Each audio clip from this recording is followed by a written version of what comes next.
آیا ما چیکار کنیم که از این عذاب خدا نجات میابیم؟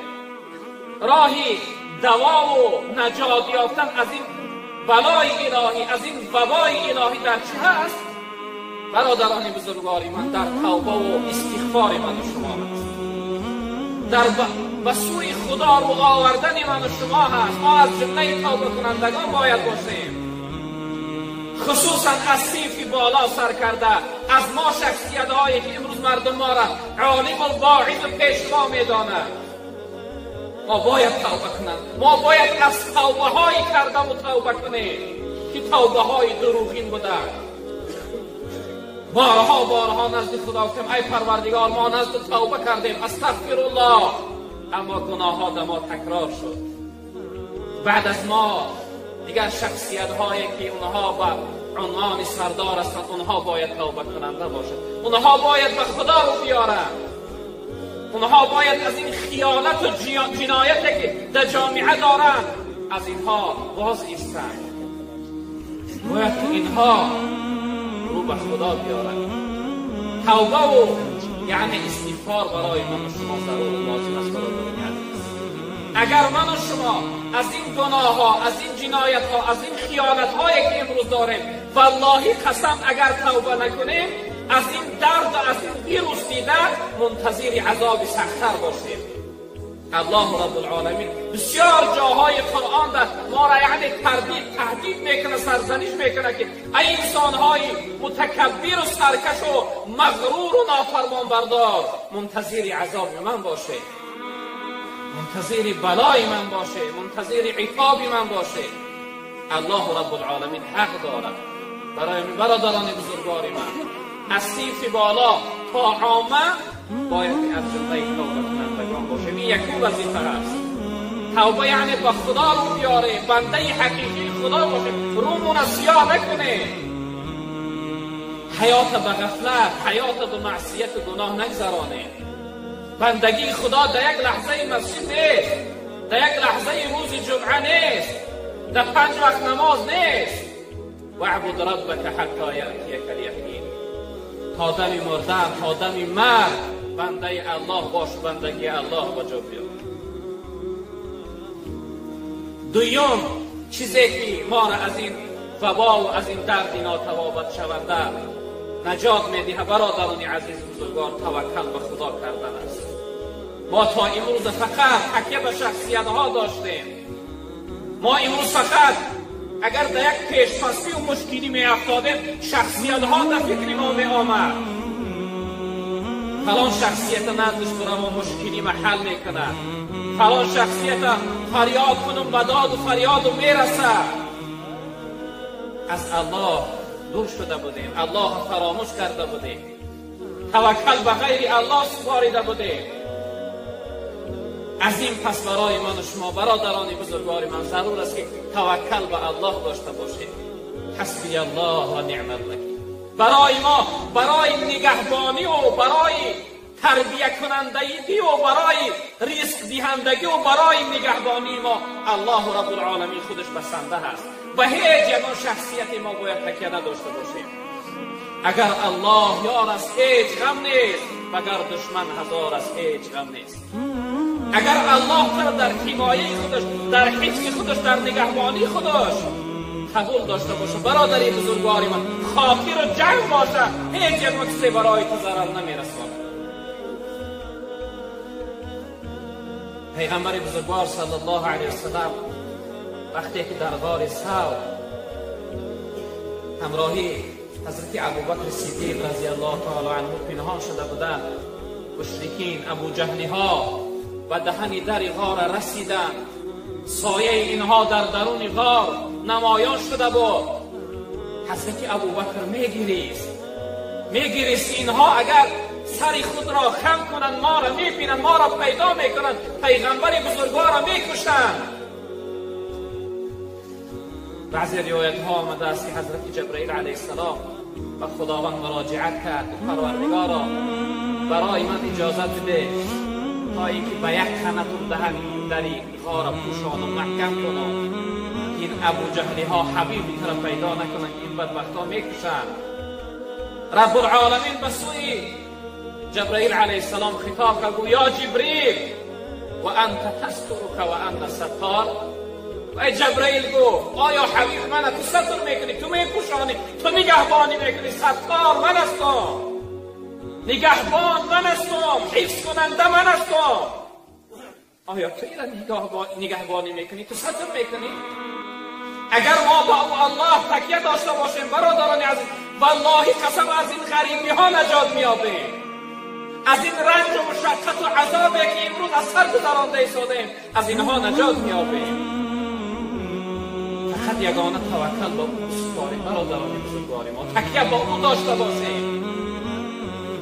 به هر شخصیت ها، به هر فرد ها و نفرها تکیه نکنیم، حواله به هر شخصیت نداشته باشیم.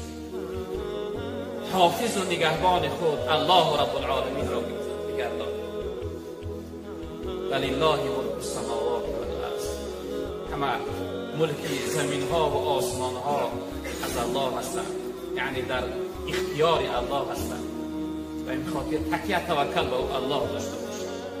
و دیگر این که برادران بزرگوار من، دیگر چیزی که میتواند ما را از این وباها، از این دردهای تبابت نشونده در حفظ امانش نگه بدارد، این خیر و سخاوت من و شما هست برادران عزیز. شخصیت‌های دارنده، شخصیت‌هایی که الله برای شما مال داده است، سالهای زیاد می شود که زکات الهی در بالای شما فرض است، اما حق الله ادا نمی‌کنید. و خود بیایید والله قسم اگر این وبا، این بلا، این عذاب الهی به بالای شما را بیاید، اگر اون مال دارنده که از سر گذار میماند، خسرت دنیا و آخرت، هم ضرری دنیایی میکنی هم آخرت، هم دنیا را ویرانه میکنی هم آخرت خود را. دیگر چیزی که میتواند من و شما را از این بلا حفظ کنه، نگهبانی باشه، نگهبان باشه برادرانی بزرگواری من، شخصیت های دارنده، این خیر و سخاوت من و شما است. خیر و سخاوت بلا را از بالای انسان دور میگرد. یکمش رو به خدا آوردن، توبه کردن. توبه ما را الله هر لحظه انتظار است. الله توبه بنده را دوست می‌دارد.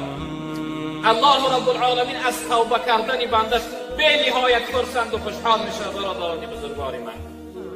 حدیث جناب پیغمبر صلی الله علیه وسلم است: الله بزرگوار هر ابتدای سحر آغوش رحمت را گشاده می‌کرده است.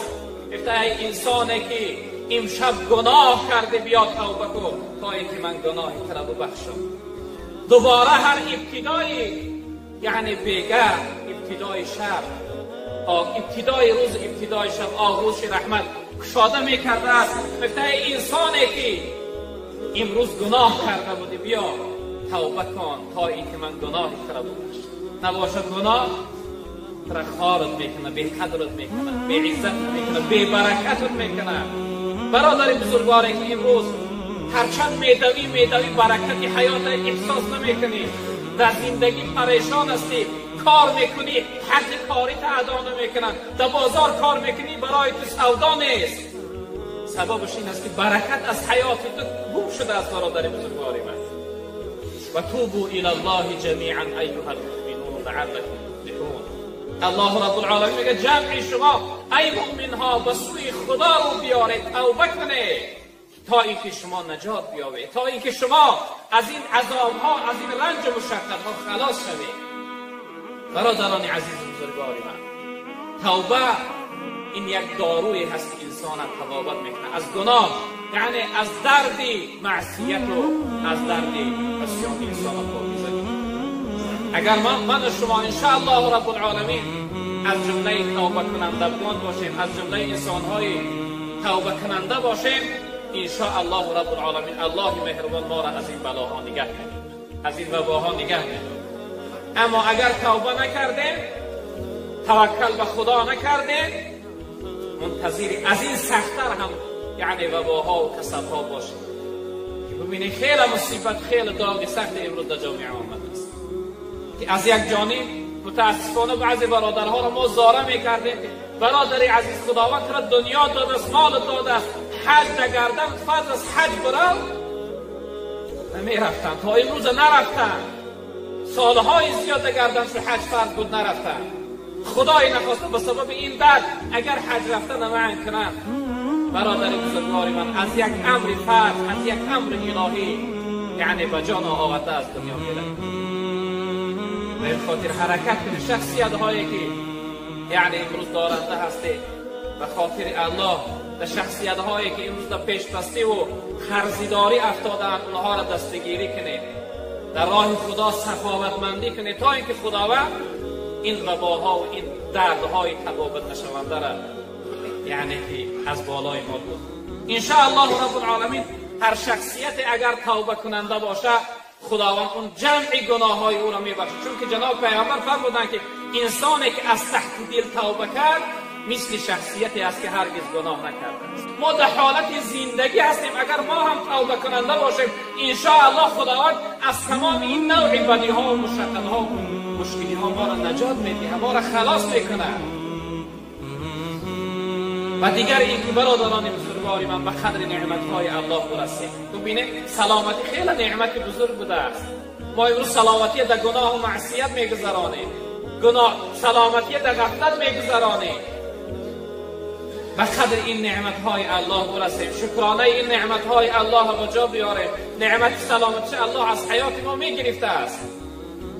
اگر کفران کنیم، ناشکری کنیم، عذاب خدا این عذابی لشدید لئن شکرتم لازیدنکم و لئن کفرتم این عذابی لشدید.